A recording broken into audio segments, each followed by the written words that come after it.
নমস্কার, কেমন আছেন সবাই? একটি নতুন ভিডিওতে আপনাদের স্বাগত জানাচ্ছি। সকাল 5:30টায় ঘুম থেকে উঠে স্নান পুজো সেরে সংসারের কাজ প্লাস সকালের জলখাবার করে রেখে চললাম অনেক দিনের একটা ইচ্ছে পূরণ করতে। ভাবছেন তো আবার কি ইচ্ছে পূরণ হলো? বলছি। আজকে ছিল মনসা পুজো। সকালটা কি সুন্দর, ভীষণ সুন্দর আকাশটা, সাথে আমার গাছে জবা ফুল, সব মিলিয়ে অনেক সুন্দর লাগছিল আজকের দিনটা। মনসা পুজোর ব্লগটা একটু দিতে দেরি হয়ে গেল। সকাল সকাল গাছে অনেক ফুল ফুটেছে দেখে তাড়াতাড়ি চলে এসেছি ছাদে। স্নান করা হয়ে গেছে আর সমস্ত কাজকর্মও হয়ে গেছে। ওই যে বললাম একটু ইচ্ছে পূরণ করতে যাব, তো তার জন্য সকাল সকাল তাড়াতাড়ি সবটা তাড়াহুড়ো করেই করা। তো চলে এসেছি পুজোর ঘরে, এখন পুজো দেওয়া চলছে। আর আগে হচ্ছে মহাদেবকে একটু স্নান করে নিচ্ছি দুধ দিয়ে। মনসা পুজোর সাথে সাথে মহাদেবকেও একটু দুধ দিচ্ছি। তার আগে ঘি মধু এগুলো সব মাখিয়ে নিয়েছি। আর এখন হচ্ছে মহাদেবকে একটু আরতি করে নিচ্ছি। তোমাদের কাছে কেমন লাগলো সেটা কিন্তু অবশ্যই জানাবে।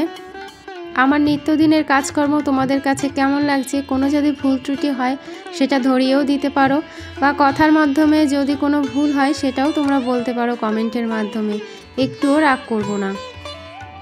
আমার কিচেন ট্যুরের ভিডিওতে কয়েকজন কমেন্ট করেছিল, নেগেটিভ কমেন্ট আমি একদমই বলবো না। আমার কথায় কিছু ভুল ছিল, সেগুলো আমাকে ধরিয়ে দিয়েছিল। তো সেগুলো এখন যখন কথা বলি আর কি, মোবাইলে যখন ভয়েস দিই তখন চেষ্টা করি সেই কথাগুলো না বলার। আসলে একই কথা বারবার রিপিট করেছিলাম ওই ভিডিওটায়। তো আমাকে কয়েকজন বলেছিল, কয়েকজন বলতে দুজন হয়তো, তো মনে নেই, যেহেতু ভিডিওটা 1.5 মাস হয়ে গেছে। তো এখন হচ্ছে কিছু কথা আর কি অ্যাভয়েড করে চলি। তো চলো, ছোট্ট ছোট্ট এরকম যদি ভুল কখনো হয়ে থাকে কথার মাধ্যমে অবশ্যই কিন্তু জানাবে। আর রেডি হয়ে নিয়েছি, এখন বেরিয়েও পড়েছি। সকালের খাওয়া দাওয়া শেষ, সবটা সামলে বেরিয়ে পড়লাম দুজনে মিলে। আর এখন যাচ্ছি একটা জায়গায়। কোথায় যাচ্ছি বলো তো? যাচ্ছি হচ্ছে ফুল বাগান। তো অনেক দিন ধরে ভাবছি যে কিছু ফুল গাছ কিনবো, কিন্তু সময়ই করে উঠতে পারছিলাম না, বেরোতেই পারছিলাম না। আর যেহেতু বৃষ্টি, প্রত্যেক দিন বৃষ্টি হচ্ছে কম বেশি, আজকের দিনটা দেখলাম ওয়েদারটা এত সুন্দর, তো ভাবলাম আজকের দিনটা ছাড়াই যাবে না। আর মনসা পুজো ছিল রবিবার, তো ফুল গাছ কিনে চলে এসেছি। আর একটা ভিডিও করেছিলাম জানো তো, আমি মানে কি বলবো তোমাদের, ভিডিও স্টার্ট না করে আমি শুধু মোবাইলটাকে এদিকে ওদিক ঘুরে বেরিয়েছি। বাড়িতে এসে দেখছি একটাও ভিডিও ক্লিপ হয়নি। তখন কেমনটা লাগে বলো তো, সব 0 হয়ে পড়ে আছে।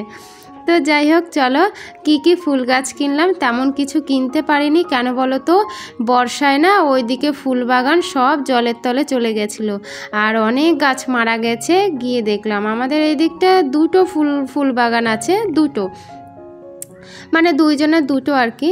তো অনেক গাছ মারা গেছে। আর যেহেতু গাছ মারা গেছে, ফুল গাছের গায়ে একদম হাত দেওয়া যাচ্ছে না জানো তো।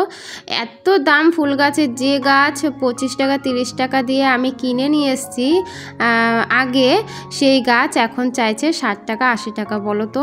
তো কি করব, কিছু করার নেই এখন। আর সামনেই তো শীত আসছে, ফুলের দাম আরও বেশি হবে। তো কয়েকটা দেখে অল্প কয়েকটা এনেছি, বেশি আনতে পারিনি। আমি না ভেবেছিলাম বেশ কিছু গাছ, আমি ফুল গাছ একবারে কিনে আনবো, কিন্তু সেরকম পছন্দ হচ্ছে না আর কি। গাছের দাম নিচ্ছে অনেক, কিন্তু গাছ দেখে তোমার পছন্দ হবে না। তো তার মধ্যে থেকেই আর কি 4-5টা গাছ আমি কিনে নিয়ে এসেছি। অবশ্য তোমাদের সাথে শেয়ার করা হলো না আজকের ভিডিওতে, পরের একটা ভিডিওতে। আর কালারিং ফুল কি এনেছি তোমরা ভিডিওর মাধ্যমে অবশ্যই দেখতে পাবে। তো চলো, বাড়িতে এসে তাড়াহুড়ো করে মেয়ে খুব বায়না করছে যে বিরিয়ানি করো, নাও তাড়াহুড়ো করে কোনো রকম বিরিয়ানিটা করেছি, মোটামুটি হয়েছে। আজকের বিরিয়ানিটা খুব একটা ভালো হয়নি, তো মোটামুটি চলে যায় আর কি, দোকানের মতো। তো চলো এখন হচ্ছে একটু পরিষ্কার চলছে।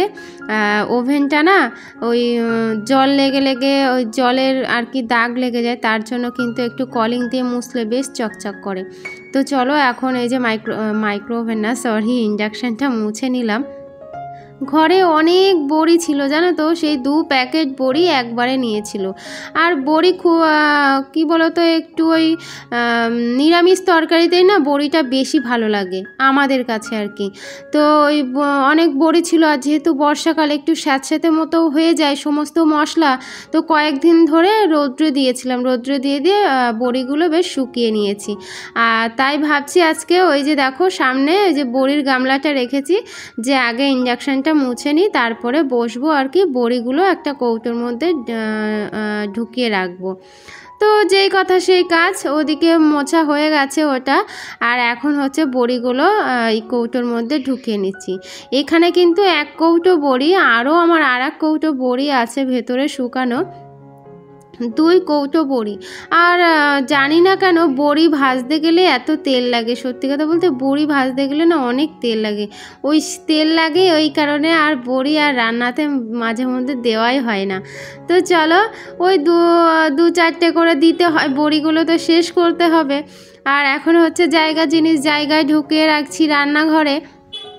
সকালের খাওয়া দাওয়া আর তোমাদের সাথে কিছু শেয়ার করলাম না, কেননা তাড়াহুড়ো ছিল। আর সকালে একটু আলু সিদ্ধ ভাত করেই খেয়ে বেরিয়ে গেছিলাম। শুধুমাত্র সকালের পুজোটাই তোমাদের সাথে শেয়ার করলাম। আর কি গাছ কিনলাম সেটা তোমাদের পরে ভিডিওতে দেখাবো। আর এখন হচ্ছে চলে এসেছি রাত্রিবেলায়, একদম রাত্রিবেলায় কিন্তু খাওয়া দাওয়ার পরে আমি বাসন মেজে রাখি। যেগুলো ছোটোখাটো বাসন থাকে সেগুলো আমি রান্নাঘরেই মেজে রাখি, আর বড় বড় বাসনগুলো যেগুলো হাঁড়ি কড়াই যেগুলো থাকে, তো সেগুলো আমি বাইরে ওই হলঘরে ডাইনিং টেবিলের উপর রেখে দিই, ওগুলো সকালে বাইরে নিয়ে গিয়ে মাজি।